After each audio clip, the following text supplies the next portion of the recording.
Look, I know everybody wants an attacking signing, but after scoring 5 goals against Manchester City, would it even be fair? This is the ArsenalVision Post-Match Podcast. My name's Elliot Smith. You can block me on Twitter at Yankee Gunner. That's right. 5-star Arsenal keeps City humble. I think they might be the most humble club in all of England at the moment after conceding 9 goals on aggregate to the men and women of the Arsenal. If you had a cannon on your chest yesterday, it was a good day for you. And I have to say it was a good day for me. I enjoyed the ever-living piss out of it. I thought it was brilliant. I enjoyed an 18-year-old mocking Erling Haaland's celebration. I enjoyed Gabriel asking Erling Haaland to get his shoe. I enjoyed all of it. I enjoyed absolutely everything about it. The social media reactions, the videos, the goals, the performance. And I think you talk about timing, right? There was a part of me going into the game that thought, with deadline day coming up, it's going to be hard to get a deal done. There's going to be a lot of frustration around that. Liverpool had just pulled off a victory where they got a soft penalty and McAllister avoids being sent off and an open goal is missed for Bournemouth. And it had all the recipe for, if we don't get a signing and that doesn't go our way, just a really difficult mood moment in the Arsenal zeitgeist. And instead, I think we got just what we needed. A reminder of how good we are, a reminder of how potent we can be, a reminder of how bright our future is, and a reminder of how humble Manchester City and Erling Haaland are. And their humility is appreciated. So, we've made a habit of this, guys. We've made a habit of winning the big games, certainly not losing the big games. Should have been a double over City if it weren't for obviously refereeing shenanigans. And it's just another reminder that even when we haven't quite maximally achieved our goals in the last couple seasons, we've had so many high moments, and this was a brilliant, brilliant version of that. So we're going to do the game. I know it is deadline day as we sit here recording. We will cover any news that breaks as we record. The good news for us from a podcasting standpoint is, as it stands right now, it doesn't look like we're going to sign anybody. The bad news from us as an Arsenal fan standpoint is, at this moment as we record, it doesn't look like we're going to sign anybody. So, it's a little column A, little column B, but we'll try to keep you updated on it. If that changes, we might do a live stream. By the time you're listening to this, live stream probably be over anyway. Okay, so one last thing. We have a new platform that lets us do tactical rewatching of the game. We put the video on the screen, circles and arrows and X's and O's, and Clive breaks down exactly what happened. We can even bring you onto the stage and talk to you. We're going to be doing that on our Patreon, I think tomorrow at around 3:30 as from a live stream standpoint, but the video can be watched anytime and the audio can be listened to. So it's a tactical breakdown of Arsenal 5, City 1 coming your way probably tomorrow, unless we have to scout our 7 new attacking signings. That is an awful lot for me. Reminder, you can get on that Patreon for $2.50 for your first month with code AVP. So just a way to see if you like it. We like you. You like us. Everybody likes everybody. It's a good day in Arsenal world, at least until we freak out about transfers. Here now is Clive. Hello, Clive. Hello. Sober? Yeah, I'm good. Head doesn't hurt. Head doesn't hurt. People were impressed by you yesterday, man. You were going strong. Your laughter on the instant reaction was being shared widely. I've had a few messages. I've not listened to it yet, but I have to say it was a very enjoyable day. When those days come, you got to drink it in, right? Literally. Yeah, literally. And I do think one thing we've always advocated on this pod is big picture is important. Try to also remember the little picture. When football gives you joy, do not refuse it. Soak it up. And I think most of us did that yesterday. Well-deserved joy. And a man who loves the Arsenal, both the women and the men's team, and invests a lot of time into both. It's a double-barrel day for you on a day when a boy with a double-barrel name made an impact. Tim must have been a special one. Arsenal win a thriller, a critical game in their Champions League places qualification hunt 4-3 over City, and then Arsenal do them one better 5-1 over City. Must have been a great day for you. Yeah, some big parallels. Arsenal women scored after 43 seconds, forcing a high turnover when City were passing out from the back, which bit familiar. City came back and equalised, but Arsenal went back after them. And I guess, I think Clive and I are due a conversation soon on a One Club podcast, but, we're going to talk, and rightly so, about the celebration of young Miles Lewis-Skelly, but I draw attention to Lotte Wubben-Moy and Frida Mornham, actually, when they scored their goals. They pointed to the cannon and they did the gunner's sign in British Sign Language, which Lotte spoke about. She made friends with a young deaf girl doing some content for England, and she said, she wanted goal celebrations to be inclusive, and that the deaf community is not really seen or heard as much as they should be, and that she wanted to do her bit. So I think that celebration that both her and Frida did equally as worthy of kind of going viral as Mr. Lewis-Skelly. Yeah. Yep, absolutely. So, yeah, special day. And wherever you are listening, I hope you really got a chance to enjoy it fully. There was so much fun stuff to tease out about it. I mean, I think obviously we're going to focus on the Hail End component of it because that's really, really special and not to be overlooked at all. At a time when transfers take center stage, the future of a club is really protected by what it can build in its own academy. And we already know the importance of Bukayo Saka, who unfortunately we are missing, but a gem from our academy, a once in a generation player, except we have two other once in a generation players coming through in nearly the same generation. It is a feast of riches for us in that respect. And I will say, as much as the club may come in for criticism in the coming days and weeks about transfers, the club should be rightly lauded for rehabilitating an academy that I think maybe underperformed its strength and capability down the years a bit, and seems to be turning a corner there and producing some really, really special high-end talent that can fuel the success of the club for many years to come. Clive, it's it's a game that I think we should go through some of the big moments, right? But before we do the big moments, I just want to ask you what you think it means to make this statement. I mean, I realize people feel City are down, but let's remember it's a City that's still in the knockouts of the Champions League, that's fourth place in the Premier League, that has the third most goals scored in the league. So it's not like they are impotent. They had been on the up. They'd been on a run where they hadn't lost games. What do you think is the importance of this moment, of this result, of this game generally against the team that has caused us quite a bit of pain in recent memories for the club? Because I feel like it's a huge, huge statement and a key turning point for the season. It is, Elliot. It is a statement. I will say that the whole thing with City has been something that's been coming for a while. And the first time we sort of beat them was the Community Shield, and we got laughed at for celebrating that. But for me, that was the moment when we first realised that we could compete with them. Then we had the 1-0 home game, that when Martinez scored deflected goal. It's a deflected goal, but it was a very tight game. And there was still a level of awe around City. We were very tentative in our movement. Then we had the 0-0 away, and everyone said, you should have gone there to beat them. Should have gone to beat them. That's why you've lost the league, sort of thing. Didn't go and beat them. Well, they're good sides, especially back then. So they end up winning the league. And then we got to City and have the 2-2. And the 2-2 was one where I felt the aura was slipping, and I felt we were becoming less fearful of them. And I strongly feel that there's no need for that red card.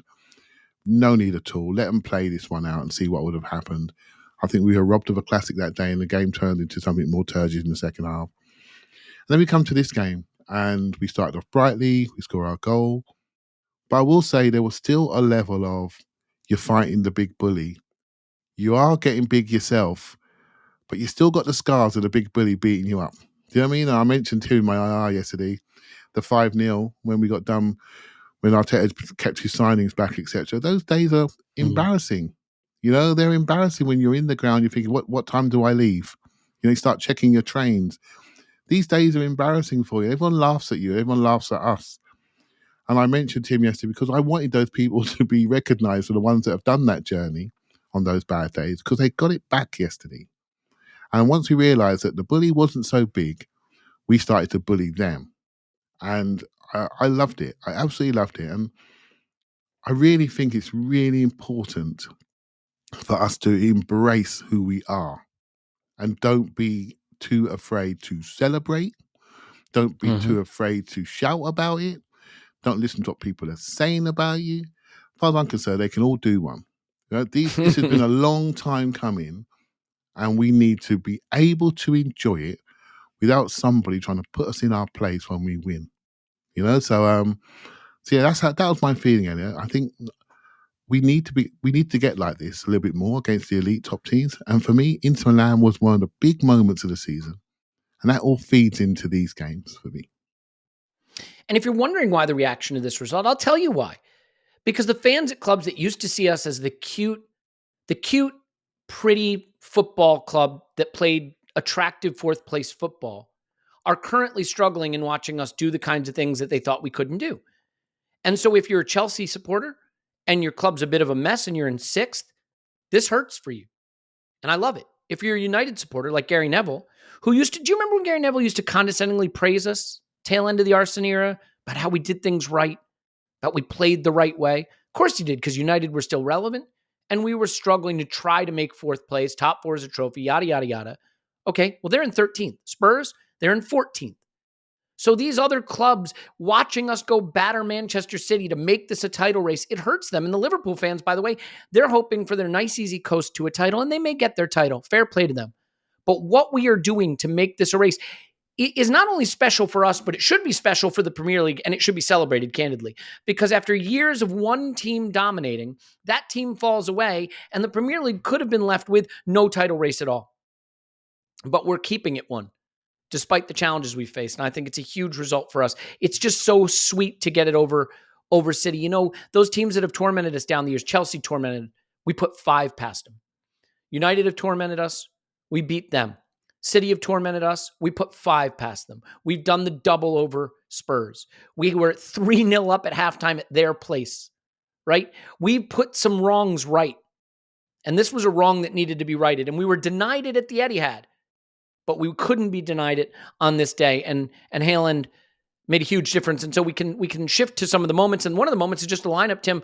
Look, one of the biggest stories of this, and I said it on the instant reaction, is Michael Oliver maybe being the smartest man in England.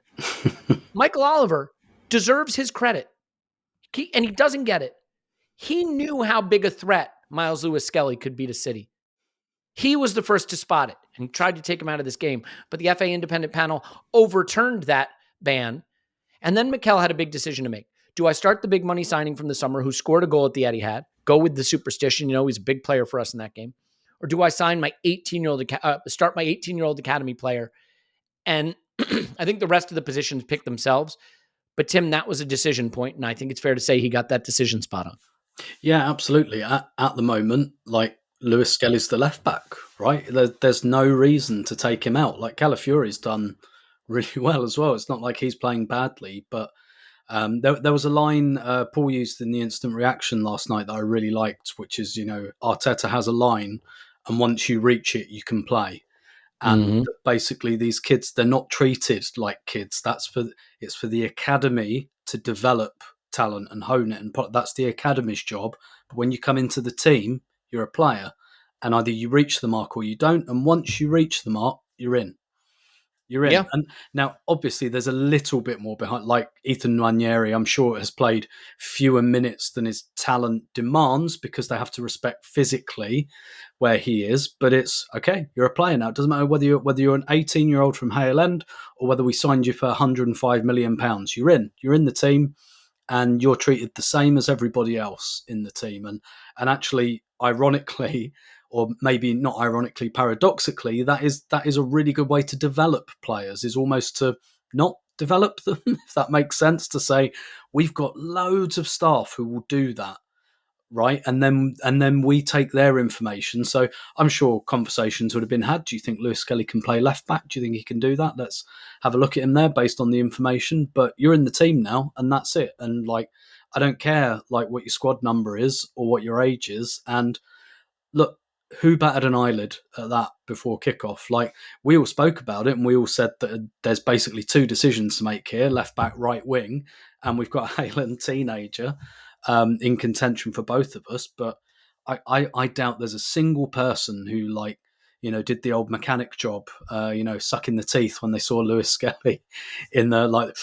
oh, that's going to cost you type thing. Like, I don't think there's any of that. And that's it, right? It's not even about gambling on his future talent. This is what you're producing right now, so you're in, and rightly so. And you know, obviously there are forward-going consequences as well. And I think what I really like about both Hale End kids as well is that they're not just happy to play.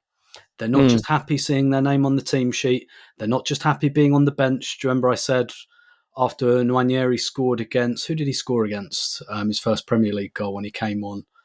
And I can't remember who it was against now, but like at the end, there was no, like, he just clapped the fans with everyone else, walked off like business as usual. Like, they haven't just come to see their names on the team sheets and, you know, and take selfies with it. They want to be in the team, and not even that. They want to excel. They want to be the best players on the pitch.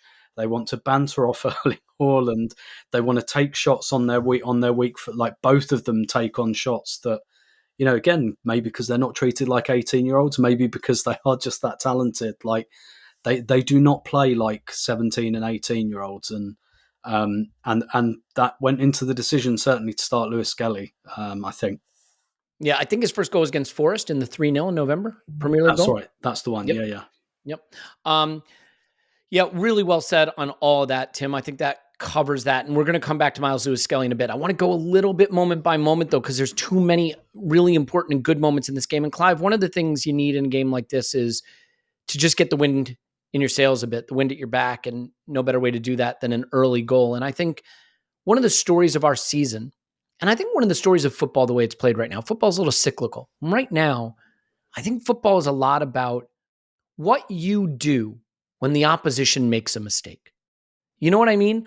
I think what you do when the opposition makes a mistake, those are the really high leverage moments where defenses are out of position, where players are out of position, and you have a chance to create those clear goal scoring opportunities that are harder and harder to come by. And City, they really made mistakes against our press in this game, but early on, credit Leo. He gets there. And I thought Leo was really, really good in this game, worked really hard.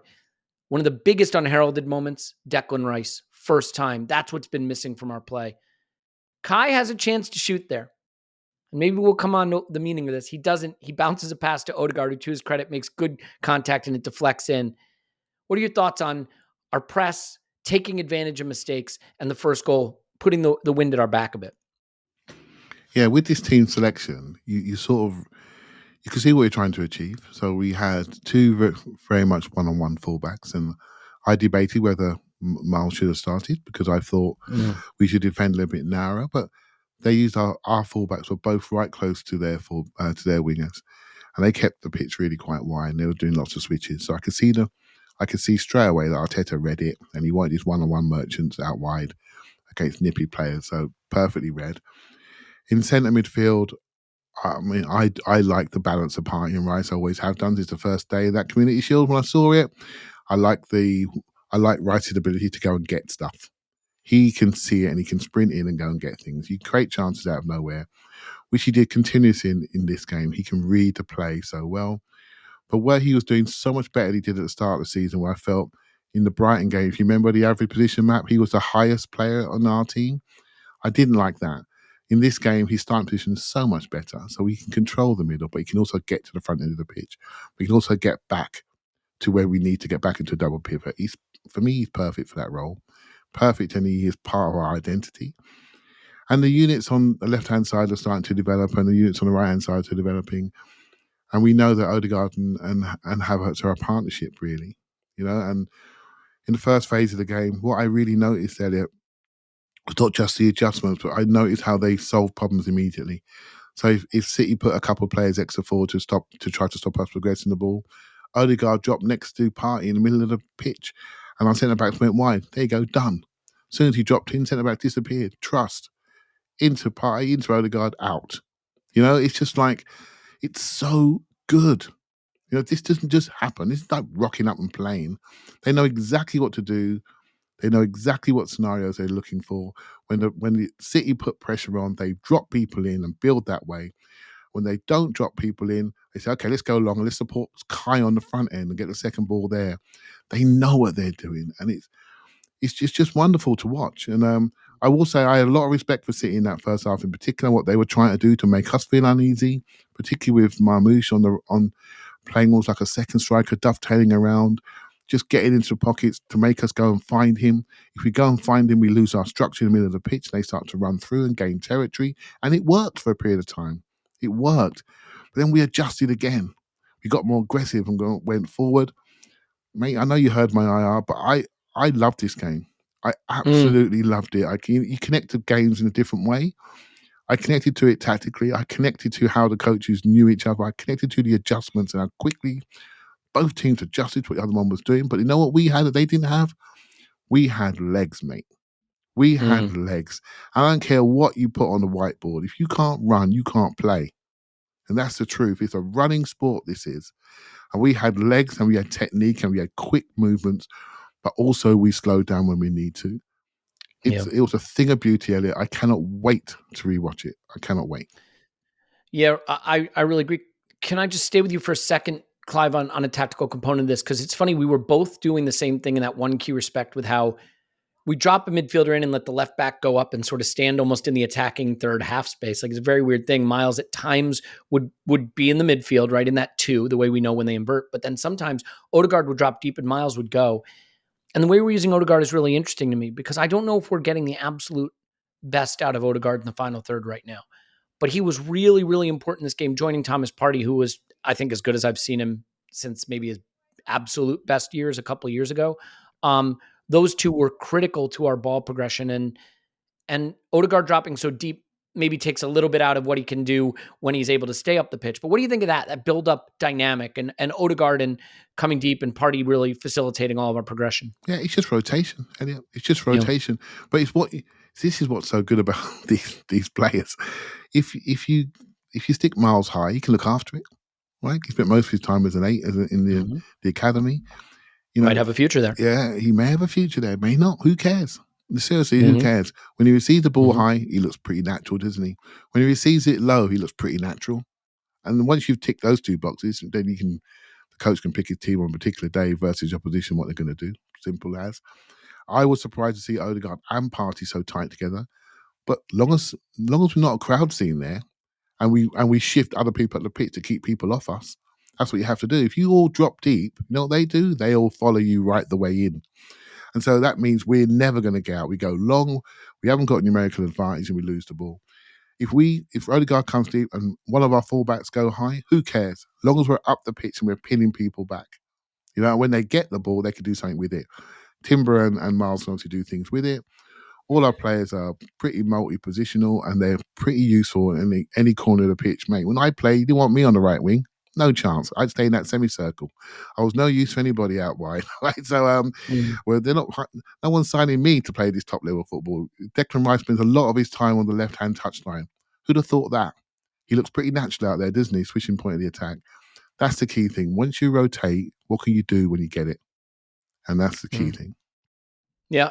So, Tim, it was a really interesting cat and mouse game in some ways. I mean, the tactical battle is fascinating, but again, it's the big moments that decide games ultimately, right? And we know this. It's a call. It's a goal against the run of play. I mean, I do think, and I've gone big with this, and there are some people that don't like it because they think it's excuse making, but I think we've been punished pretty harshly for minimal chances we've conceded at times, and sometimes obviously missed the big chance. I mean, all you have to do is look at Liverpool. If Bournemouth tuck away that sitter, open goal sitter, or they don't get the soft penalty, maybe that result goes another way. You need and again, that's not knocking Liverpool, who are excellent and would be deserved title winners if they carry on at this pace, but like, you need that to go your way. And in this game, there was the Martinelli well-taken goal, by the way, really beautiful goal. He's offside. He's quite clearly offside, but it's a nice sign of confidence. The strike is clean. It would have been a good goal, but then there's the Kai moment. And I think as much as we're going to be upbeat and happy and excited about just about everything today, we should discuss this Kai moment. Because I actually thought, look, everybody knows me. I'm a worrier. So even when we scored the first goal, there was a little part of me, and when I say little, I mean like 0.1% being like, interesting that Kai chose to pass there, right? There's just that little bit of, the pass is the right thing. He finds Odegaard and it's a goal. But if you watch it back, there's a good chance for him to potentially take it on himself. He makes a good decision that leads to a goal. But then in the context of the miss, it all comes together to be like, is this a guy who really, has the instincts in front of goal, right? To lead the line. And then of course he makes you look silly later. But I do want to discuss the miss. I think one of the things that fans do badly in analysis is think about misses versus getting chances. Because I think the real skill of the elite goal scorers is the volume of chances they get. Now look, there's the talents like Salah who are different. They're just on a different level because they can make their own chances. They can score from situations you never expect them to score. And by the way, we may have one of those players in Ethan Nwaneri on top of Bukayo Saka. But where I'm going with this is, for the majority of good goal scorers, the key is getting a good goal scoring positions. I believe Oli Watkins, who all of us would take on this deadline day as we record, I don't think anybody would say no to that at this point. I believe he leads the league in big chances missed. So when you see a miss like that, do you go to the confidence thing? Do you go to the see he's not good enough thing? Or are you more inclined to say, Kai Havertz had 4 shots, had an assist, had a goal. He's getting into more dangerous positions, and that's actually the takeaway. Where do you fall on the analysis of that moment and him in general? Yeah, a little bit of both, because he has scored, like, is it 15 goals in the league this season? Like, that's not bad. No. That's And by not the way, bad. just so people don't think I'm excusing, it's a terrible miss. But the irony is Watkins missed an even easier one from almost the exact position against us at Villa Park. So Yeah. Anyway, go ahead. I'm Yeah, sorry. absolutely. Like, I think you're right in that he's not a killer in the box. What he is he's a really good technical player, so he can finish. And I do remember when he first arrived, a lot of his shots were going kind of straight at the keeper. And I think there was a focus on him hitting the corners more, because he started to do that more. And I remember him missing chances like this last season. It's clear that there was an effort, like, you've got to hit the corners. And so there's a bit of drag on it. He tries to give the goalkeeper the eyes, I think, a little bit, because should he just pass it near post? Is that the finish? I mean, yeah, probably. I I can see what he's doing. Like, he shapes to finish one way, send the defender on the line, the goalkeeper that way, and sweep it. He just drags it a bit too much. And but yeah, to your point, like, generally speaking, 4 shots, a goal and an assist, even if you miss a big chance, that's a good striker game. And he's such a tricky player to evaluate, and I think it's because he's a really, really good footballer, like insanely good footballer. I think he's not like an amazing striker in the traditional striker sense, but he's such a good footballer that even though he's not like a cold-blooded finisher, he's technically very good. So, like, his finishing is like the goal he scores. That is a good technical finish. And so it's really confusing to evaluate him, because he's not one of those every time he hits it, like, he's dead certain. It's almost like he's passing, when he's finishing, like, and that's what made that goal he scored against Southampton earlier in the season, where he really does larrup it off the post. That was a very unusual Kai Havertz finish. You don't usually see him do that. He passes into the corners, and and he's so technically good that you can usually do that. But I think probably what you get with the great finishes is a bit more variety. So, like, the really great finishes, sometimes foot through it, sometimes side foot, sometimes dink. I don't see that with Havertz. I see pretty much the same shape and approach to the ball every time. And I think that's the confounding detail that makes it so difficult to pass, if you know what I mean. It makes it so difficult for us to go, is he a good striker or not? I think what most of us probably think is he's a really good striker. There's no problem. It's just he's the only one we've got. That's more the problem, I think. I agree. And I think in general, if we had one more slightly elite player in the front line, there'd be a lot less focus on Kai. Like, if Saka was back, I think we'd be saying Kai is plenty good enough. If we had Saka plus another elite winger, I think we'd be saying Kai is plenty good enough. I think the problem is right now, Kai is the best of what we've got. And Kai is probably more a complementary piece than the star. But teams win with good high-level complementary pieces. I will note, again, he has 9 goals in the Premier League and 3 assists. He has 4 goals and an assist in the Champions League. By the way, if you take that, that's 13 goals on 12 expected goals across the Premier League and Champions League. He's outperforming XG across those 2 competitions. I am not going to sit here and gaslight you into saying Kai Havertz is an elite finisher. That would be silly. Kai Havertz is a very, very high-level footballer, though, who I think is essential to everything we do. Not only, by the way, because what do we say is one of the best abilities? Availability. You simply don't win with players that don't play.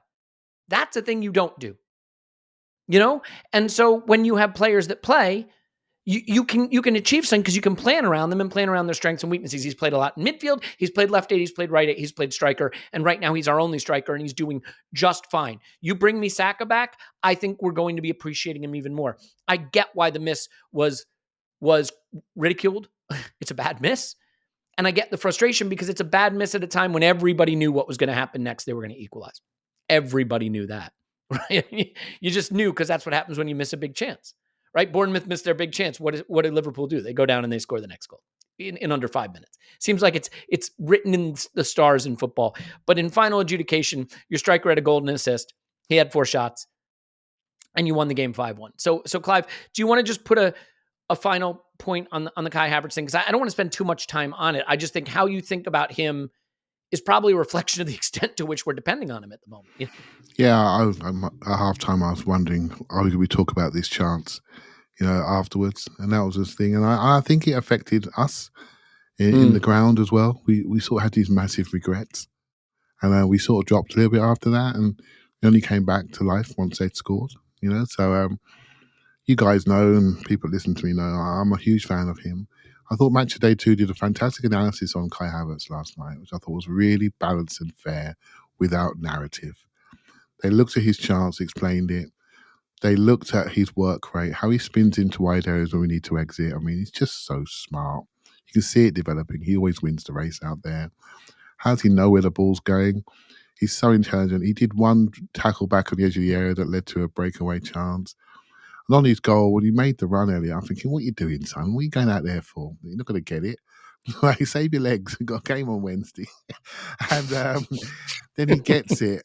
And he checks back in, and it's almost identical to the Saka goal at Spurs, where he checks back, but then brings it away from the defender, which doesn't allow him to get the full block on, and just slots into the side netting, and that was right near me, and I could see it going side netting. I went, oh my God, I hope that looks good on TV, because it flew in, and he exploded, and it was just a high quality moment. And you see, we're a collective team.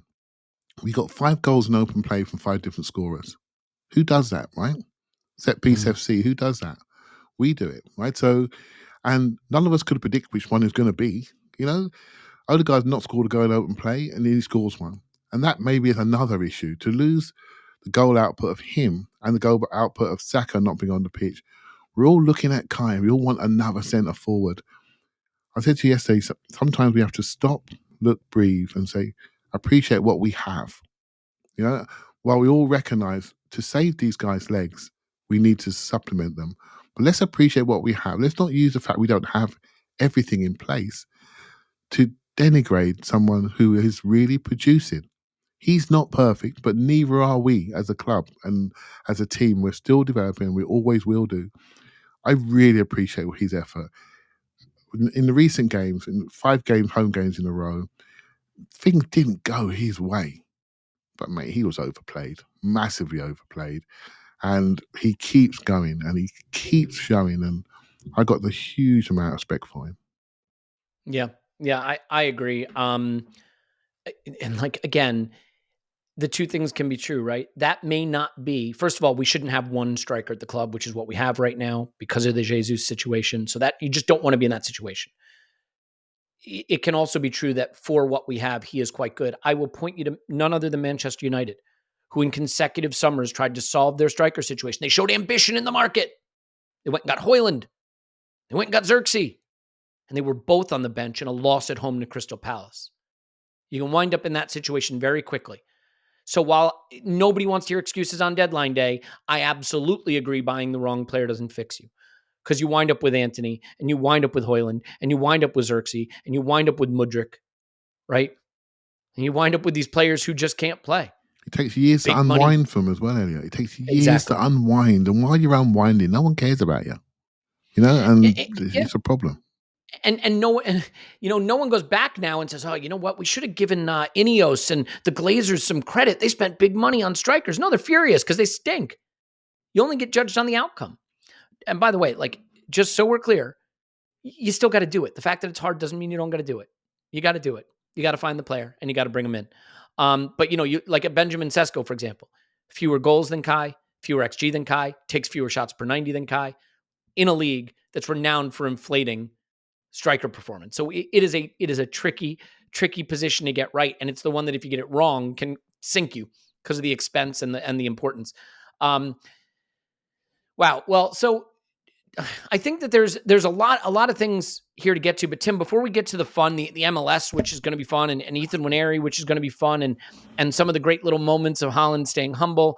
I do have to laugh, by the way, at Gary Neville, who was pretty outraged at Gabriel having words with Haaland, when this same Gary Neville was quite excited about Haaland throwing the ball at Gabriel in a prior game, right? Which, by the way, could have been a red card.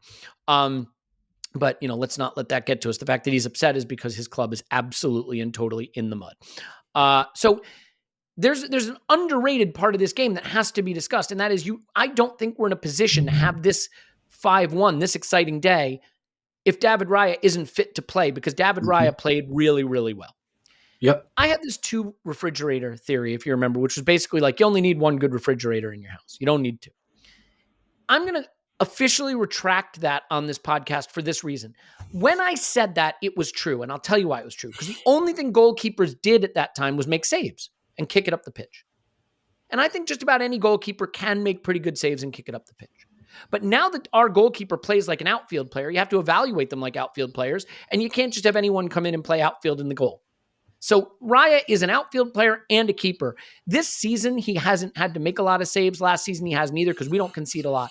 But when called upon in this game, Tim, and it's Manchester City, they're still a free-scoring team with a lot of talent. He showed up. That the save from the Gvardiol header is excellent. The save from the deflected shot, I think, is even better. Yep. And there is one where Gvardiol, God, he's a good player. It's frustrating. Ball's crossed to him, and he crosses it first time on the volley. And I think Gundogan might be sneaking in at the back post to get to it. And Raya gets a tiny bit of finger on it to redirect it. When he was needed, he was extremely reliable and cleaning up crosses like he always does. So I think Raya deserves a little bit of analysis here, especially since he was a doubt coming into the game, because without him, if one of those goals goes in, then obviously the whole nature of the game changes. Because let's remember too, City's vulnerability is they can get hit on the counter. They do have a soft underbelly. But if they had gotten a lead, that could have very much changed the dynamic of how we and they had to play. So big moments there for Raya. Yeah, absolutely. And I think we're seeing that now, that this isn't just an 11th outfield player, this is a goalkeeper as well. I think we always knew that in terms of the crossing. You can see how involved he is in our build-up play, how he helps us exit pressure. Particularly when our defenders are being pressed over to the touchline, he comes running over and bails them out, almost like a reverse target man. Really, when you go long, it's like, I'll go back to Raya, he'll take care of it. And he's kind of, he really controls. There was a time when goalkeepers, it was about controlling your area, but now actually you control right out to the touchline, the corner flag. And at times you're controlling the whole half. Basically, like the responsibility's grown, and he's so good at that. But I think what we're seeing this season again and again is he makes big saves as well. Like there's a real there's a compilation vid in there of big saves he's made, and he seems to have, or at least developed, that really intangible quality that must be so difficult to assess when a big club is trying to buy a goalkeeper, which is like, we might only need you once in a game.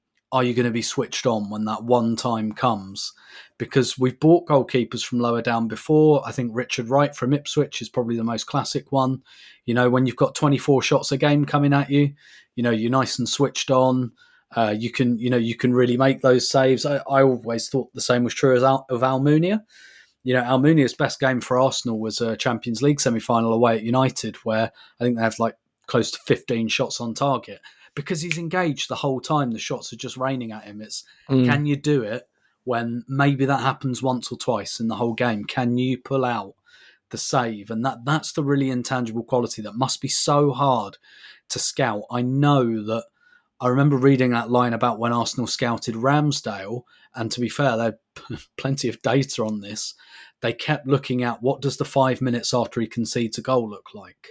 And that was really important in how they scouted him. It's like, all right, he concedes quite a lot of goals because he plays for bad teams. What does the 5 minutes after that look like? And they concluded, no, he still does everything he should do. He still plays out. He still comes out and is brave and all of that. And I think, I don't know how they knew that Raya was going to be able to develop that from Brentford, because they face a lot of shots, particularly this season. And actually, that's something as well. When you look at Brentford, they are conceding more shots than when they had David Raya, which also I think shows how he leads to shot suppression as much as anything. And yeah, he's one of our most important players. And honestly, if I was voting for Player of the Season right now, he'd be very, very high in my thoughts. Yeah, I can't argue with a word of that. And another player who's critical to this game is a guy who scores the goal that puts us ahead. That's Thomas Partey. The scoring of the goal is a bit lucky. He buys a ticket. He wins the lottery. But He's the one who makes the interception from Foden, who, by the way, had a dreadful game because Declan Rice was stuck to him like glue. We man-marked mostly, and Rice was not super influential on the ball throughout this game, but boy, was he influential off the ball, shutting down lanes and making sure they didn't have options. Obviously helps create the first goal. He winds up with 2 assists. But Thomas Partey gets the goal. He reads the pass. He cuts it out. And I think one of the things that has impacted the analysis of Thomas Partey this season generally is just the time he spent at right back, which, look, people just don't care for it. They don't care for it, and it hasn't worked out great for us. But in midfield, I think he's been one of our, it's incredible to say this, but more reliable midfielders this season. And this was, I think, the best performance I've seen from him in a couple of years. And Clive, it was interesting because, as I mentioned earlier, Odegaard was dropping in. He was doing build-up. Partey was doing build-up. Rice wasn't on the ball much. He had other jobs that he was given. And he played 8, by the way I think an 8 needs to play. But Partey, he really ran the show from deep. And then he gets the goal for all his hard work. It's a really important moment in the match because from there, I don't think City had another shot in the game. Yeah, he really felt the game. He really did. I thought he was good throughout the game, actually, because of the challenges that came through him. And he helped out on the right back side of things in the first half. He helped sort of quell Marmoush while he was lively. And he just stepped into the game really well. And I like watching the number 6 played like this, Elliot. You know my views. I think it's a rhythm position. And, I do too, yeah. And he feels the rhythm of a game. And sometimes he gets it wrong. Sometimes he can get run about a little bit. But I always look at the root cause of it. That player is exposed.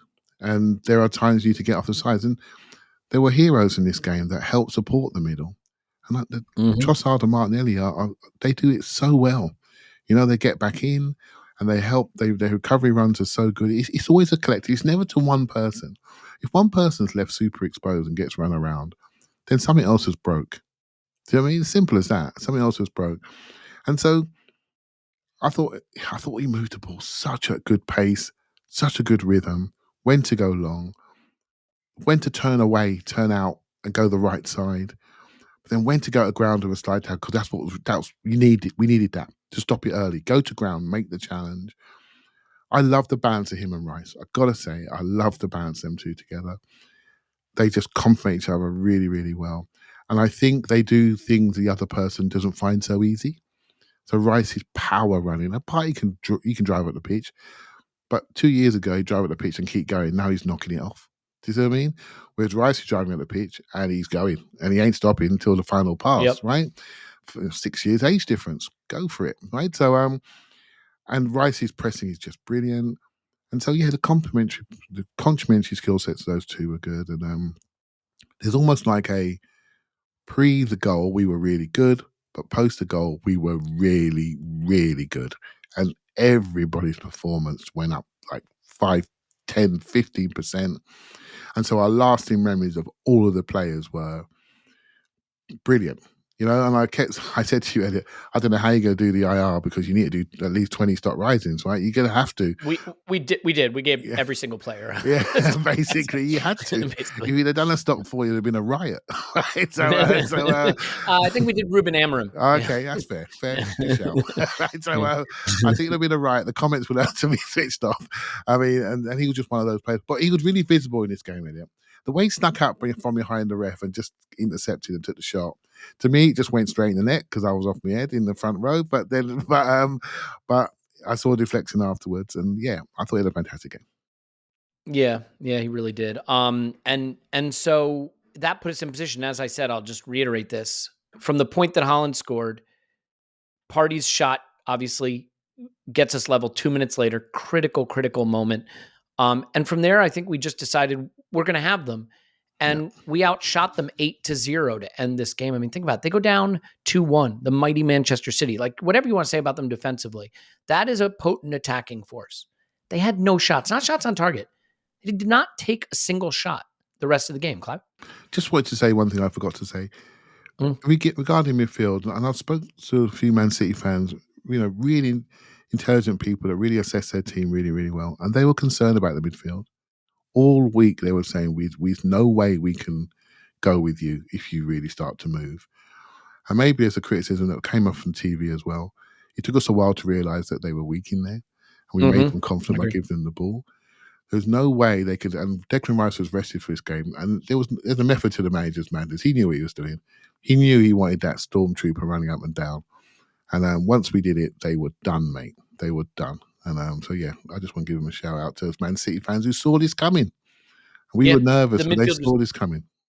The midfield was where this game was lost for them for sure. And I would say, like, worth noting that, you know, not only did they not have a shot, right, to end the game, but they kind of just gave up. We wound up having all the ball. Like, Declan Rice finishes with a ton of touches in this game and a ton of passes. I'm like, that doesn't fit my eye test. Then I realized he probably had like 80% of those touches in the last 10 minutes of the game when we were just picking it back. I mean, I think, what was it, a 34, 35 pass sequence for the Ethan goal? Something like that. Yeah, the longest in the Premier League this season. And the Declan Rice pass to Ethan. I loved it. Yeah. But we'll come to that. We got to do a Miles Lewis-Skelly bit here. We got to talk a little bit about how we stepped on their throats, put a foot on the gas, the joy of this big victory, and then we can do just a tiny bit on the transfer window. So to do that, I can't do that. It would be wrong to do that if I didn't think about your privates. Now, careful. I'm talking about whether they're shaved properly or not. That's the only way I'm thinking about it, respectfully. But I want them shaved properly if you want them shaved properly, because I am here to tell you about Manscaped. And basically, I want to tell you about a few of their products. So you have the lawnmower, which now is waterproof. It has the long battery life. It has the LED light. It has the skin-safe technology, so you can avoid nicks and cuts, which down there, like, that's not a situation you want to have. You can use it in the shower for quick cleanup. Look, if you're going to shave that part of your body, just get a product that's good at it. It's that simple. The one thing I've always said about the Manscaped products, they're high quality. So, you know, they're good. They have the beard trimmer, right, which has the zoom wheel, so you can get all the different sizes you want without having to change heads. They have, I use their electric face shaver, by the way, which I love. All these products are high quality. You can get 20% off free shipping with promo code ArsenalVision at checkout. That's 20% off and free worldwide shipping at manscaped.com. Use promo code ArsenalVision. Do it now. And I'll tell you about NordVPN.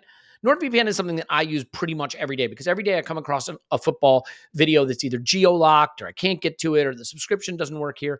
I have it on my phone. I have it on my tablet. I have my computer. I simply click to where I want to browse and I watch.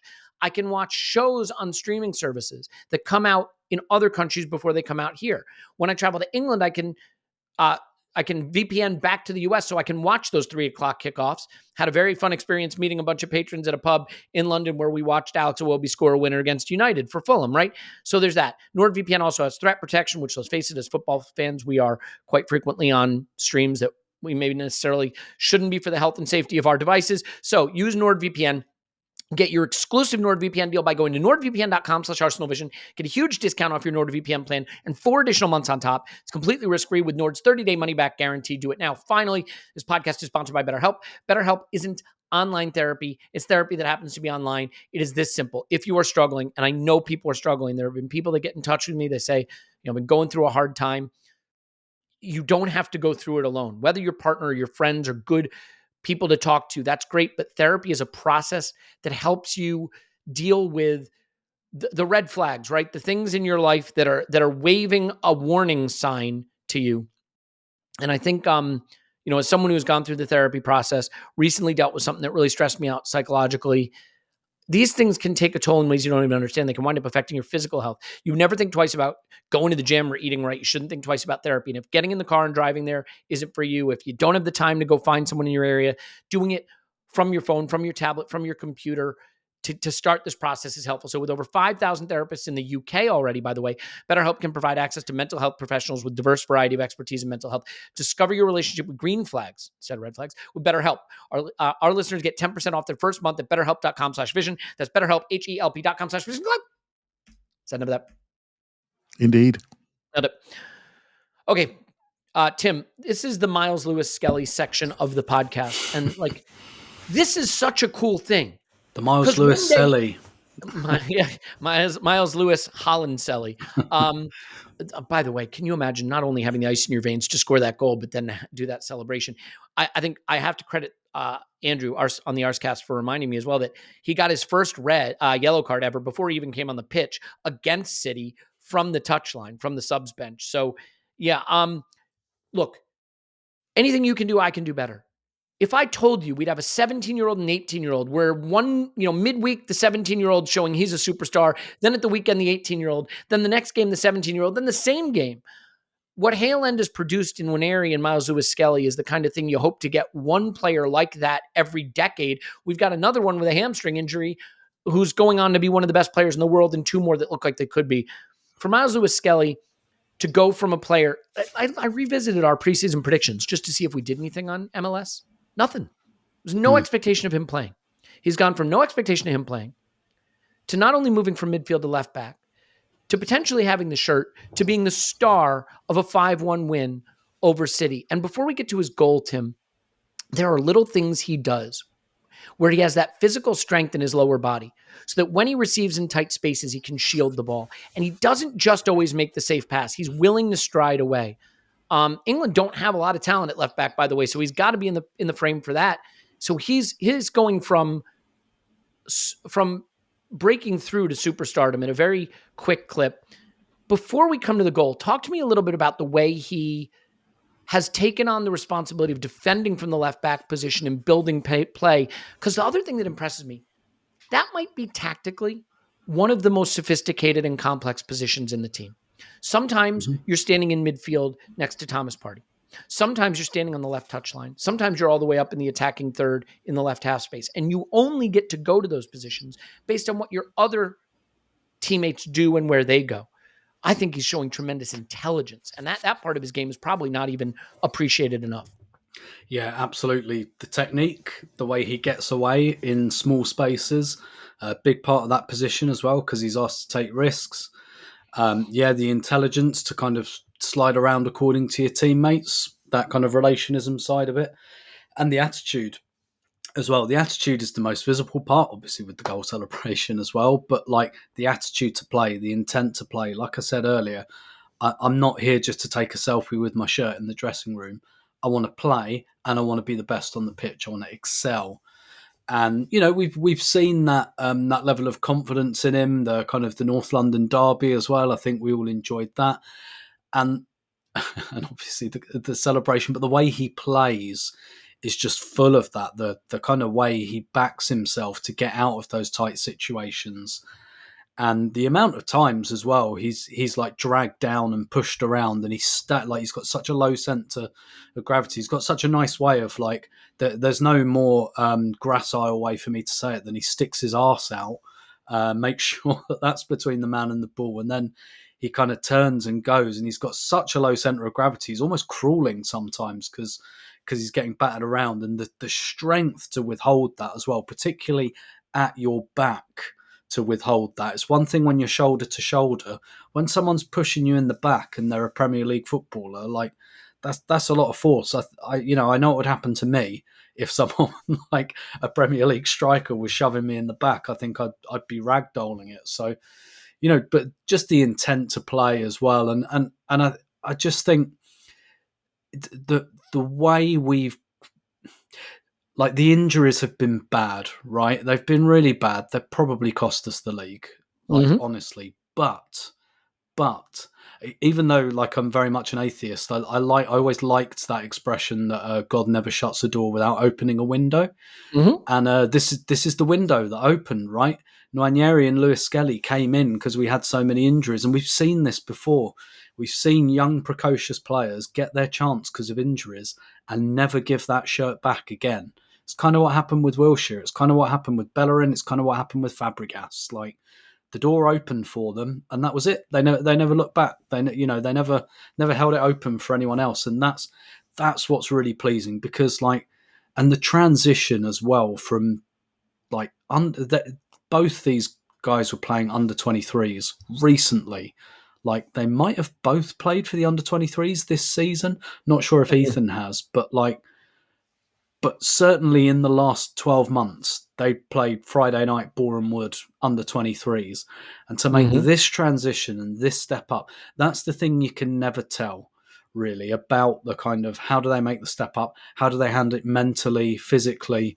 And these guys aren't just handling it. They're not just handling it, they're excelling. And I think the other thing we shouldn't underestimate with Lewis-Skelly is what a big week this has been for him, because he has been thrust into a storm that is not of his own making. Yeah. And there are even hit pieces being written on him and then deleted, by the way, because I think certain maybe certain publications start to understand that they're getting into pretty bad territory with some of it. And it just doesn't bother him at all. That could have bothered him. Like, his name, whatever the argument about, whether it was about refereeing or the PGMOL or Arteta or whatever, his name is the one that keeps coming up. His tackle or trip is the one that keeps getting replayed, that is on Sky Sports News all week. Like, that's big for an 18-year-old to cope with, and it didn't look big on him. It looks like he doesn't even know it happened.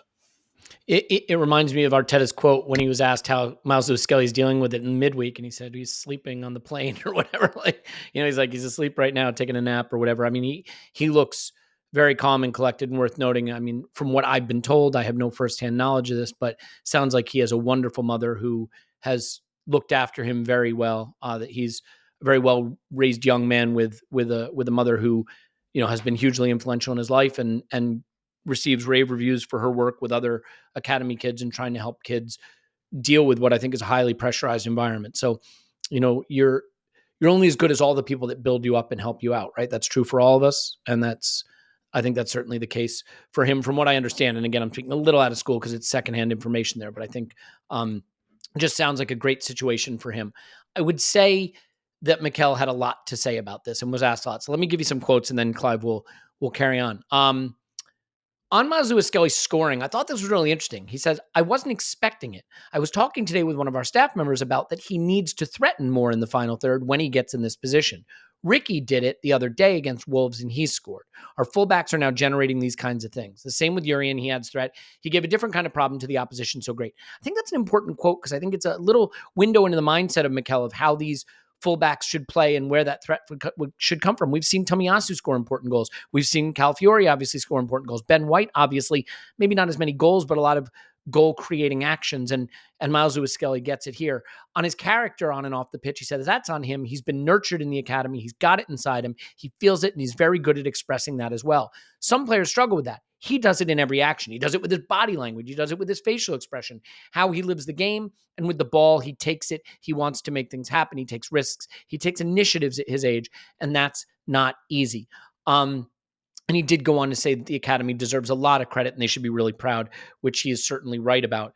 Clive, he showed a lot of strength and physicality in this game. He showed a lot of intelligence, but the goal is just that little extra bit of quality that not every player has. To be able to defend 1v1, to do the things you need to do deep, but then to step into the box there, find the little space, shift it onto your foot and curl it.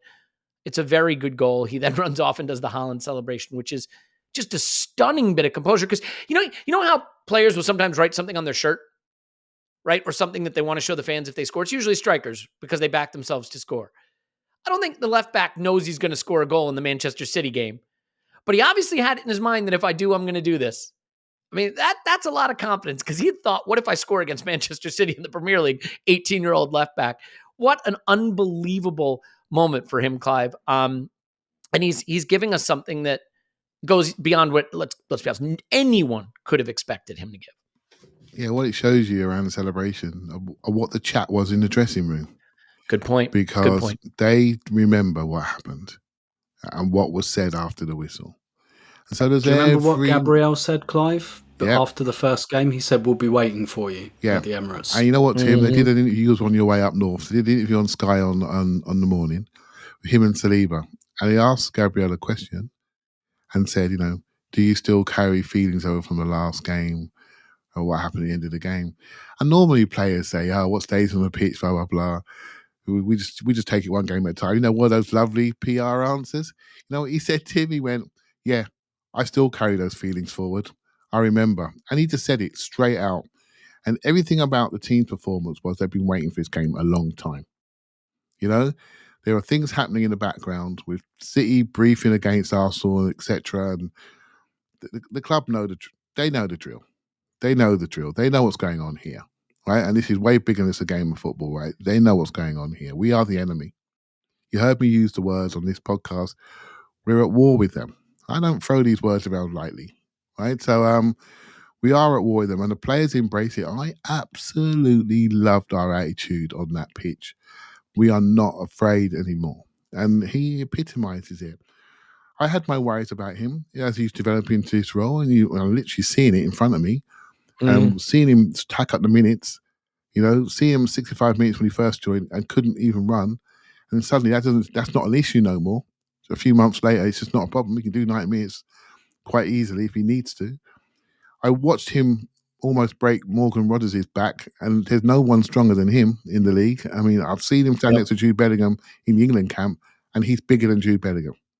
So if you can manage him for a good period of a game, you're doing all right strength-wise. In this game, back post, Haaland does his normal thing, picking on the fullback. He bodies him off on the back post. Haaland couldn't get around him. And I thought, well, that's it now. You've just basically physically handled the two of the most physical players in the league. So the rest now is just watch him develop on the ball. In some ways, Elliot, the goal was so lovely. But I've seen that sort of goal at youth level. But to see it translate to the senior team is just incredible. The sky is the limit for him. And it absolutely is the limit. I'm not sure what position it is, but I don't really care. When the ball comes into his feet, none of us, we all get excited, don't we? We don't have that edgy feeling, do we? We all get excited. No. And I mean, the only reason I reference him potentially moving up a line and playing in midfield is because, first of all, he clearly has the talent and the ability to do it. And there are going to be days when Calafiori starts, when Miles Lewis-Skelly starts. That's how a squad works. But there may be days when we want to drop Declan Rice deeper and play Calafiori and start Miles Lewis-Skelly in midfield. And I don't see any reason. I realized maybe 6, 8, 12 weeks ago, that was a conversation we weren't ready to have. But when the guy has just dominated games against the likes of Morgan Rodgers, to your point, and the likes of Manchester City, and scores important goals and shows his physical strength and shows his emotional intelligence, you can load him up with more responsibility. I think he's ready for it. Yeah, he's ready. And I think we're looking at Calafiori, and I love watching him play, by the way. I think he's brilliant. So we got the two of them. So those two, for me, haven't got any issues. They're just that good. I tell you, who might have an issue. Zinchenko might have an issue. Tomiyasu might have an issue. When you're looking forward, Kiwior's got a problem. So these players now looking at this thinking, well, he's completely shut the door on me. Getting even some garbage time minutes, he's shut the door on me. So and so we may have to do some work there in that situation. And that's the game, isn't it? Someone comes along, takes your shirt off the peg and says, I'm here now, son. I'm here now. And that's what he's done. Yeah, absolutely. Love the celebration, love the performance, love the player. And boy, are we lucky to have him. We have another Academy player worth talking about that we're lucky to have. And I think it's an amazing moment to end the game. But before we get to that, Tim, one quick thing about how this progresses. Again, we wind up finishing this game out shooting them 8-0. They didn't have anything to offer once they got behind. And especially after the third goal went in, it looked like they kind of quit. I think our forwards, Leo and Martinelli, right now, I don't know if they're giving us the absolute elite quality in the final third, but they're giving the elite work. And I think if you do the work, you get rewarded, especially in our system because we are a collective. I think these might be underrated performances from them in terms of, Leo obviously has the interception that leads to the very first goal. Martinelli had important contributions, dangerous crosses, good runs. I mean, he scores a goal that's offside, obviously. And he was going to be very important. We knew this because he had to track back to Mark Vardiol, who's really one of their danger men, one of their biggest danger men, ironically. And he did a hell of a job of that. So I think we do have some anxiety about our front line and whether we have enough quality in our front line. Obviously, on a day when we got 5 goals, it's easy not to worry about that. But I do think there are some forwards, a lot of forwards, who on days when it's not happening for them in the attacking third, you don't notice them at all. Phil Foden, for example. I mean, he might as well not have been playing. Genuinely, might as well not have been playing. When I say set up nothing, a goal for us, to be fair. That's true. He got an assist for a goal for us. I mean, but when you look at Foden, no goals, no assists, no chances created. I don't think he had a shot. No shots, no chances created, no goals. Just not an effective performance from him.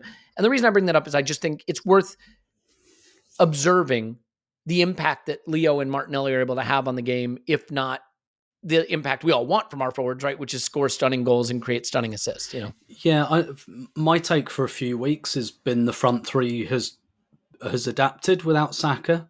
Now, I think all three of them are playing really well and really consistently. I think we'd feel differently about it as well if we didn't throw that Villa game away, because they both produce. Actually, all three of our front three really produce in that game, but obviously we throw it away, and so that kind of becomes the narrative, and understandably so. But I think there are just good signs that maybe after those 2 cup games early in January, which were tough, that was a tough few days. I think since then they've really started to deliver, actually, and whether that's because they're mentally adjusted to Saka not being there, whether it's because they're tactically adjusted, I don't know. But to your point, Elliot, yeah, like maybe neither of them's going to get like 20 goals a season or whatever, but they work.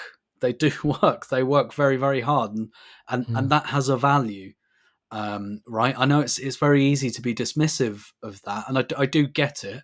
Like, you want more from your forwards than just to work hard, but I kind of think we are getting that from them. I think we are getting kind of end product and like really good all round contribution. I do think we're hyper focused at the moment on the kind of forwards, and to me, I don't have a problem with any of those forwards.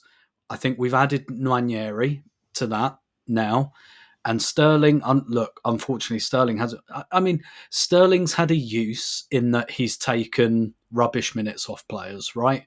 So he plays in Girona, yeah, all right. He misses a penalty, he doesn't do a lot, but those are minutes that someone else hasn't had to play.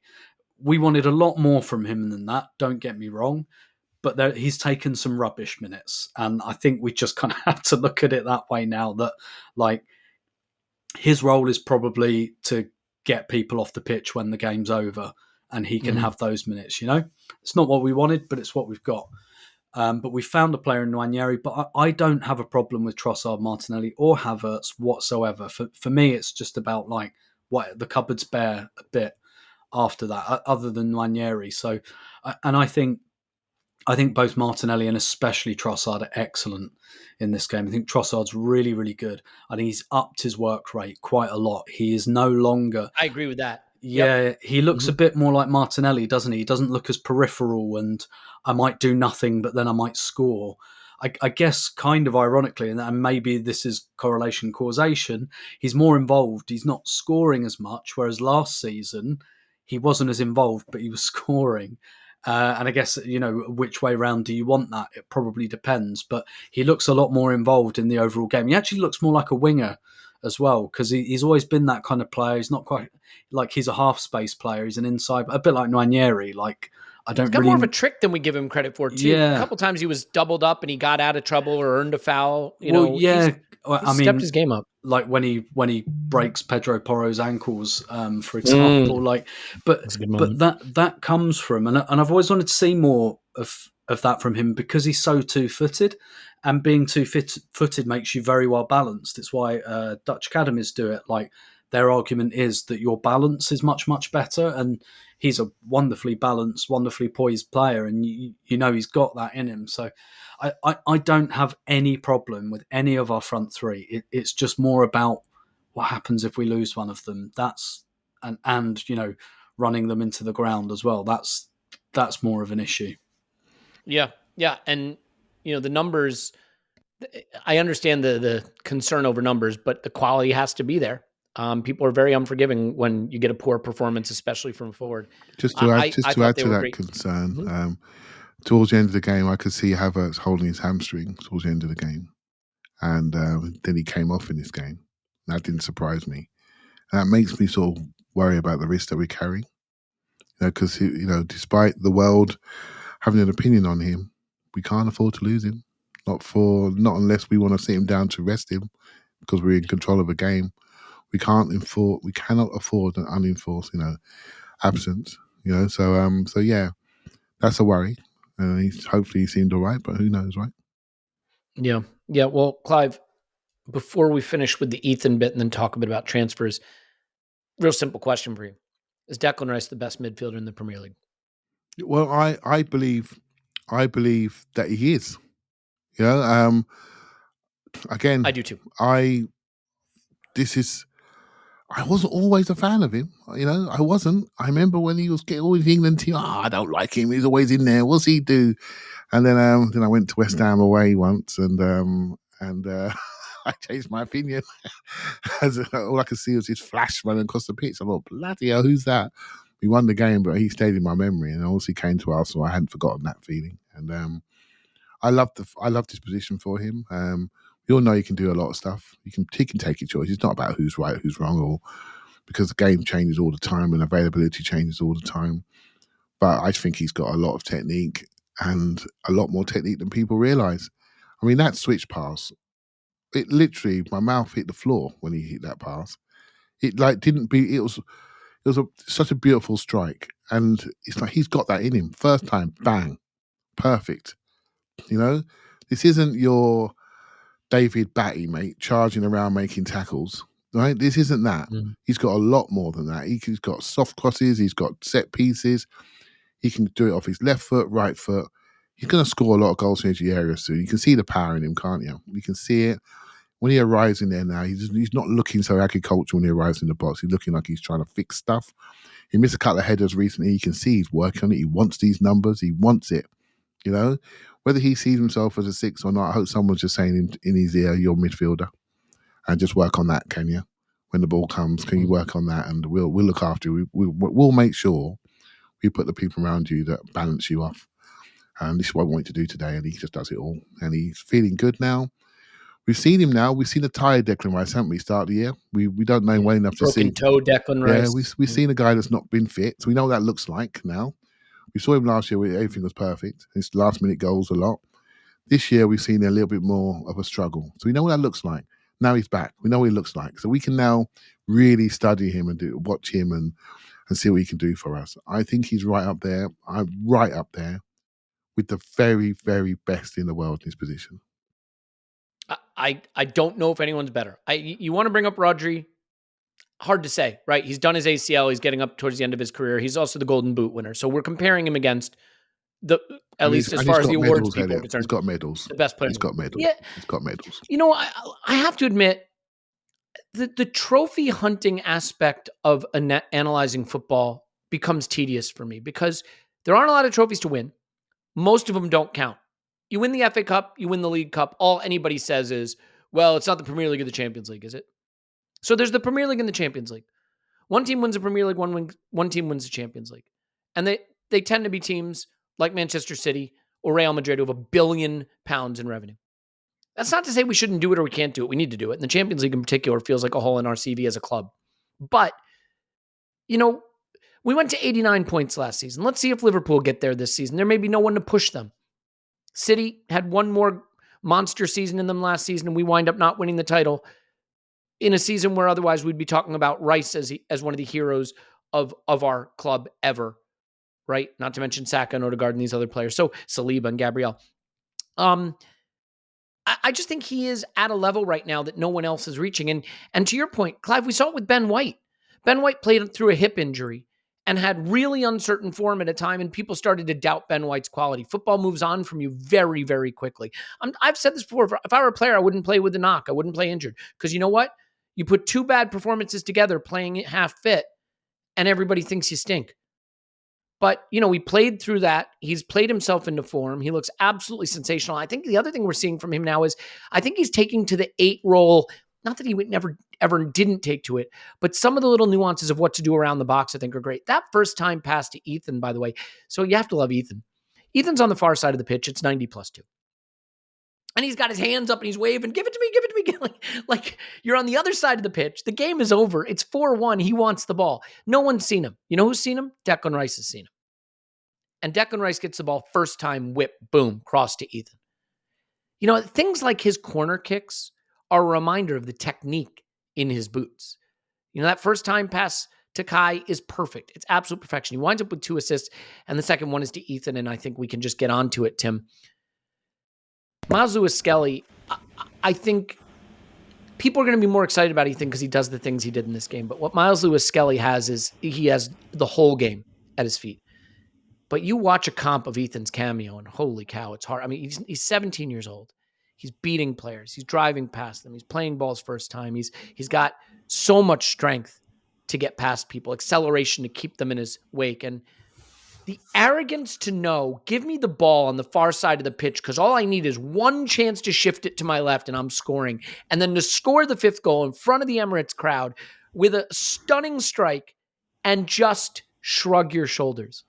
These kids have ice in their veins in a way that very few young people do. He is 17 and he is special. And like, I don't know what to say about him because I don't know that he's the kind of player, Miles is playing left back. He has to be switched on all game. He has to be good all game. He can't afford errors. He has to be technically secure. Ethan doesn't have to be. I think he could score a goal every game. I think he's that kind of player. The Iron Robin who or name a player at the top of the game where maybe there's 60 or 70 minutes you don't notice them and then 2 moments of brilliance and you look and they've got 2 goals. I think he has that level of talent. This goal was the absolute cherry on top of the icing, on top of a delicious cake. And I'm curious what you thought of that moment because it's a hell of a way to announce yourself. A 7th goal for a 17-year-old in all comps this season. Yeah, I mean, he's probably going to get into double figures right at the age of 17. That's scary stuff. I think someone highlighted on the website known as X, formerly known as Twitter. They highlighted during that 36 pass sequence how many times he had his hand up.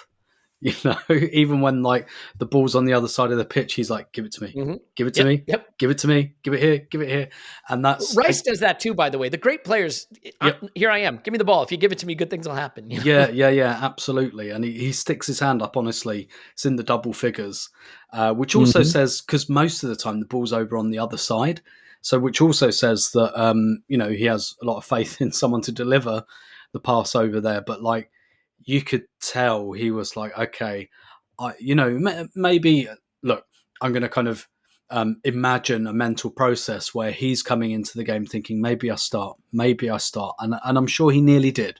I'm sure it was in Arteta's thinking. I'm sure he mulled that over. And then it's like, okay, maybe I get half an hour.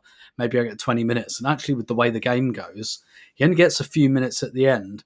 And that to me was like, okay, you're going to give me 6-7 minutes? All right.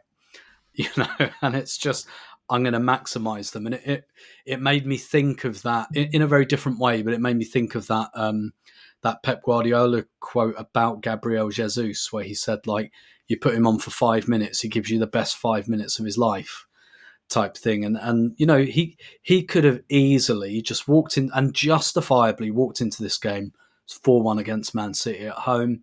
Everyone's up and singing. This is great. I'm part of it. I'm on the pitch. I can't believe I'm on the pitch for this. And he could have, played some 1-2s and the game's dead. But no, he wanted to score a goal. He wanted to do something. And that, again, I think so much as well about producing end product and why it's so rare for 17-year-olds to be able to do it. Even Cesc, right? Cesc was a high-level goal scorer, youth football. Took him a couple of years before he started getting in the double figures in kind of men's football, even though he's a great player, is because there's that sense of deference, right? There's that sense that, okay, I'm on the pitch and that's great. And then maybe you start to develop that instinct a bit later when you feel a bit more comfortable. But these guys are just walking in and no, none of that. I'm ready now. I'm ready to put the ball in the net now. And again, to your point, Elliot, and point I made earlier in the season after that Forest game, it's just business. There's no running, dancing with the corner flag. No, not that he shouldn't, but he just seems a very serious guy, Nwaneri. There's just give me the ball. I'm putting it in the net. There you go, done my job type thing. There's no he's not starry-eyed. He's not scared of this level at all. Not only that, I think he wants to eat. He's come to eat at this level, at this age. And if we'd signed any player in the summer who had 7 goals by now, any attacker, I think we'd be saying, yeah, that's a deal. If Sterling had got 7 goals by especially now, in this amount of minutes, Yeah. If Sterling came into February 7 goals, you'd go, yeah, that's decent loan. That's around what I expected. The fact that he's done nothing and Ethan Nwaneri's taken those goals, it's funny how things happen sometimes. Yeah, this is a special talent, Clive. I don't know what to tell you. I mean, and we do that thing, right? As Arsenal supporters, we do that thing of hand wringing. When Saka's fit, is he going to be able to play right wing, or maybe we should move him to? Should Saka move to 8? We do that, right? And then you remember, oh wait, no, this is how football works. You have to have more than one player for one position. Nwaneri will play a lot. Miles Lewis-Skelly will play a lot, right? Saka will certainly play a lot. We should just celebrate that we have this player, Yeah, and it's really good to see. You see Calafiori when Miles came off, was so happy for him. Right? It's about the group, isn't it? Right? So, and Saka's buzzing. He's not thinking, oh, crap, I'm not getting my shirt back. He's going to come back and do his work, and that takes care of itself. That's the manager's problem, right? So we just need more quality here. I looked at some interviews of Ethan just this morning, just the stuff that came up online, talking about his season, talking about what he wants to achieve. He often mentions the word goals. I want to score goals. Yeah, and that maybe tells you who he is. And when Arteta said, we can maybe see him as develop him as a 9, I started to think about how we use Trossard today, and the roles we use him as a false 9, a wide man, we use him in midfield on occasions. And you can see him developing to that type of multi-purpose role in our squad, right? And we've seen him play in the summer, Elliot. We saw him play in the Odegaard role. We saw him slip over to the left 8. I thought that was going to be it for him. Maybe left 8, just inside in the interior. Now he's gone to the wide and he's making that look easy. He's scoring from the car park, for God's sake. You know what I mean? And it's like, okay, he can do that too. He's had a little spin in the interior as a 9. We haven't seen much, just off the bench. But look, when he's in front of the goals, it's just like, it's ridiculous. He can do anything when it comes to finishing. So I start looking at his youth goals. He's doing bounce volleys. He's doing first time off crosses. Mate, he's a real goal scorer. So to watch him develop physically now will be the thing. What type of goal scorer is he going to be? Is he going to be like a Marmoush or Alvarez, like a second forward type?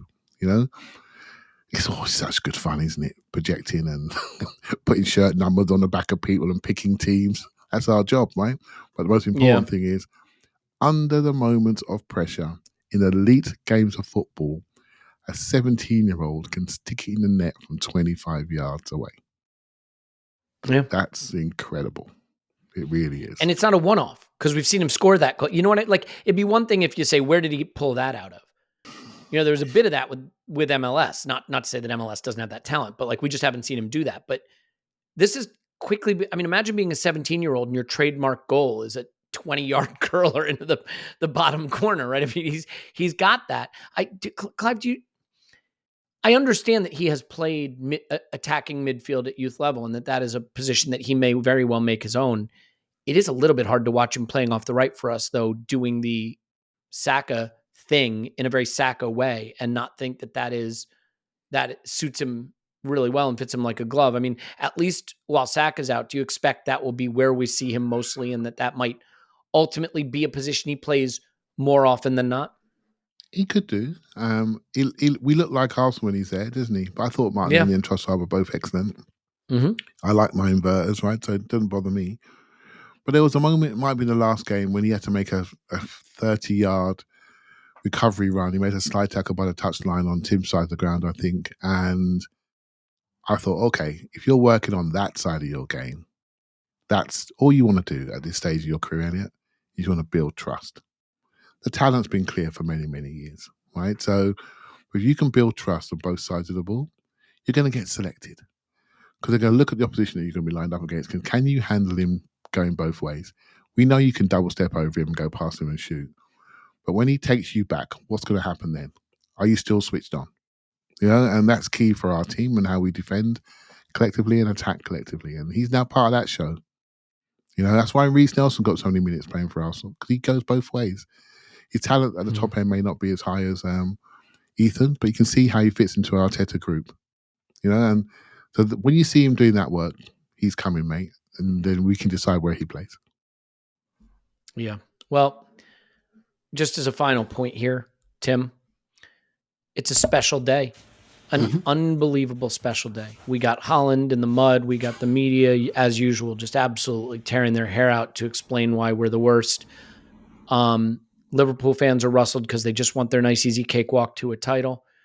Other fans are rustled because they're having terrible seasons. And once again, we're doing things that nobody expects us to do, despite hardship. We've got young, exciting academy players coming through who are going to be the envy of the league and their national team. It's a big, big day for the club. And it comes at an absolutely sensational time because the transfer window may leave us with a bit of disappointment. and hopefully a 5-1 victory over hated Manchester City is enough to remind people that there's still a hell of a lot of quality here with the players we do have, that it's very possible you can go into the market and get a player that does not make you any better, right? And in some cases makes your situation worse. And that would be a shame because this team has big things to accomplish potentially this season and certainly in seasons to come. Are you able to very easily compartmentalize this and enjoy it, absent what it means for the title race, absent what it means in the market, and just soak up? I mean, I read every blog, I listened to every podcast that was out. I watched every humorous video. Pep Guardiola's post-match comments, certainly worth a listen. But I just think for me, it was very easy to enjoy this in isolation, you know? Yeah, definitely. I made sure I watched Match of the Day last night. Put it that way. I call them Match of the Day days. It's like, definitely watching it tonight, and I might watch it again in the morning type thing. Absolutely. And look, I don't think we should give too much airtime to it because I think it's largely a Twitter thing, to be honest. But like, anyone who tells you to moderate joy is like, it's just a fucking loser, and you should feel sorry for them. Anyone that tells you you're enjoying something too much, what is that? Absolutely, it's a big day for the club. I think on both sides. Arsenal women lost at Chelsea last week. They get a lot of heat, Arsenal, for not doing this and that Chelsea are doing. Some of it justified, but Man City women don't get any of that. No one ever talks about them not competing with Chelsea. No one ever talks about the fact they haven't won the title in 9 years. It's always about what Arsenal aren't doing. Really big day for the club to stick it on City in both teams. And it's just one of those days you have to enjoy because I don't think, I say we can't. I don't think we're going to win the title. I've felt that for a little while now. I can't cheat the way I feel. I hope we do it. I hope we stick in it as well. I hope that that Liverpool aren't allowed to run away with it. And I really hope that this is another, after the kind of injustice of last week, which actually looked like it helped us, this feels like another little adrenaline shot, getting to the Carabao Cup final, overturning that against Newcastle on Wednesday night. I now go into that game because the pain of the first leg is gone because it was a month ago. I've left that behind. I feel like this is a free swing as a game. And if you're a Newcastle fan, Joelinton is apparently having a scan on his knee this morning. So, it looks like he's not going to be available. And I'm going there on Wednesday night and I'm just going to, find pressure's all on you guys. You had your... You had your fun a couple of weeks ago. Maybe you'll have your fun again, but I feel like that's almost a free swing because I've written it off. If we could get that, I think that would be another major lift, and then to have that 10 days off afterwards. So, look, you've just got to enjoy the hell out of these days because otherwise, why on earth would you be a football fan? And the people that question that just don't understand, quite frankly. And I don't think it's even worth explaining to them. I feel sorry for them. And it's just a day where you like everything, you save everything to the camera roll. It's one of those days, and you've got to juice those days for all they're worth because they don't come around every weekend. I totally agree. Just an absolute unbridled day of joy in a season that has given us so many days of frustration that in some instances don't even feel within our control. And I don't want to excuse the times when we have done things poorly that were within our control, but this was a special moment to remind everybody of our quality. And in a season that people have been largely frustrated, we've done the double over Spurs. We've should have beaten City away, but it was taken from us. Put 5 past them at home, put 5 past Sporting away. I mean, we've had some big results and big wins. I don't think we've lost a game against the Big Six in the last 2 seasons. Yeah, I mean, that alone. What was that? In 18 games against them. 18 games have not lost against the Big Six. I mean, that was a thing we would have taken by itself in absence of any other information about our league standing or our Champions League standing a few seasons back. So enjoy that. Clive, we got to just quickly touch on the transfer window situation. What I would say is, I don't know that we're going to get anything done. If you ask me right now, I'd say we will not. And that will be frustrating. It will feel like we have failed to do what needs to be done, if I want to be brutally honest. Having said that, I absolutely do not want us to buy a player we don't need and don't rate. And there are certain players I see people losing their minds about. And I'll just bring one up, Matisse Tell. This is a 19-year-old who has 0 goals in the Bundesliga, 0 goals in the Champions League, 0 goals in their cup. He has 1 assist overall this season. There's a 19-year-old who has played 200-ish minutes in the Bundesliga. That is not to say he's not talented. If we want to buy him for the future, that's one thing. But a loan with no buy option for a 19-year-old with 200 minutes of Bundesliga play this season is not coming to help Arsenal in the Premier League. That just isn't happening. I'd rather play Leo Trossard at false 9. I would. And between Leo and Kai and Martinelli and Ethan and Saka potentially coming back, that's a loan that I don't think helps us. So I will say, like, the people that want to get bent out of shape about him going to Spurs, I don't see that. But is there any move you feel we should have or could have or might make? Do you have a strong opinion on any of the things that are swirling right now? And maybe just quickly what your reaction would be if we aren't able to get something over the line this window. Yeah, so after the game last night, going around the bars, absolutely brilliant. You heard the band playing on the IR, and yeah, that was a sensation. More Clive singing on the IR. I didn't realize I was singing again. Oh, you were singing. So on the IR, I mean, it was bedlam, mate. It was just rocking up there. And then people come out to me and saying, "Oh, mate, this has got to be the best game ever in the Emirates, isn't it? Got to be the best game ever." So everyone was so happy. And the guy who works there came out to me and goes, "Look, man, I follow you." He says, "Make sure you tell them we need a striker. Make sure you say we need a striker."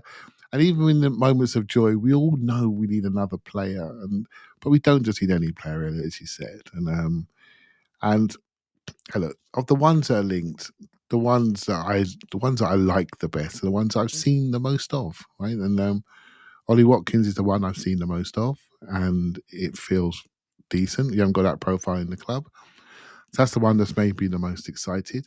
Sesko's the one I've always thought would come, but I didn't think it'd come to the summer. And so, again, that's a raw player, unproven, and a work in progress.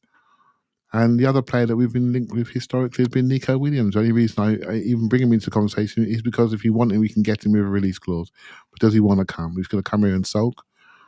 Well, Man United just got rid of a player that's been sulking, and it's no good having a player that doesn't want to be there, right? So in the end, I felt convinced that everybody would want to have a player. We all want to have a player, but it doesn't seem to be happening yet. But there's still time. But let's see. It would be a real good boost. And the timeline of what Tim just spoke to is what I've been hoping for. This game against City was vital.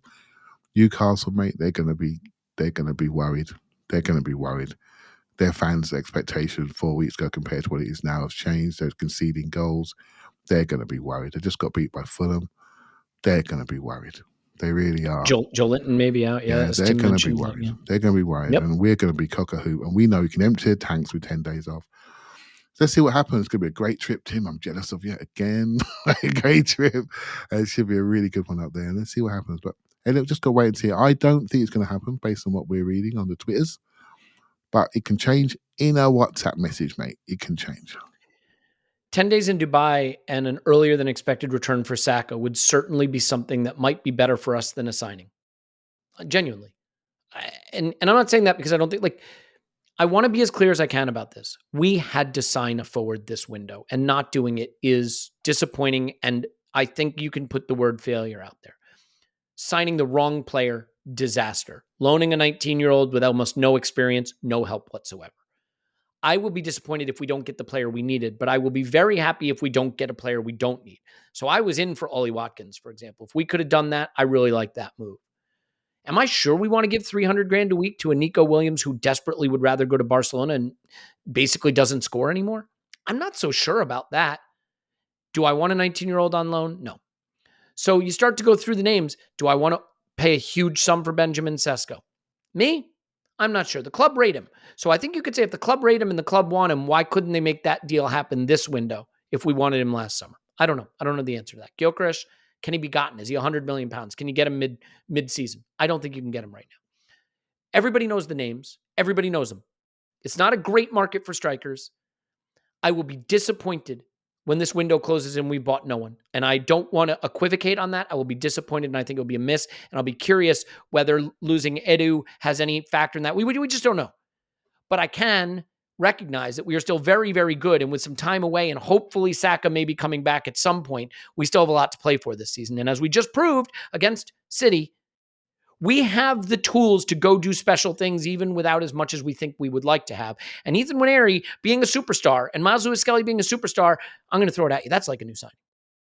That is like a new signing. Because going into this season, what would you predicted for Ethan Nwaneri minutes? A couple hundred? What would you predicted for Miles Lewis-Skelly? 0? If they go on to bloom into superstardom this season, that changes the calculus a lot. For me anyway. Again, doesn't change my opinion of not getting business done, but it does change my opinion of how our season can shake out. We've been going 90 minutes. We should leave it there. Barring something wild happening in the transfer market that changes our content schedule, tomorrow will be a tactical analysis of the City game. Please join us for that over on Patreon. We'd love to have you there. We're actually going to be able to hopefully bring you on stage and let you get your thoughts. Just going to make sure the technology works for doing that. But at a minimum, you're going to see a breakdown of all the video tactically broken down by Clive in his brilliant and unique way. And I'll be there to say dumb shit in my brilliant and unique way. Tim, thank you very much. My pleasure as always. Clive, my man, I appreciate you. Thank you very much. And my name is Elliot Smith. You can block me everywhere at Yankee Gunner. We love you. And we will talk to you after Arsenal 10, Newcastle 0.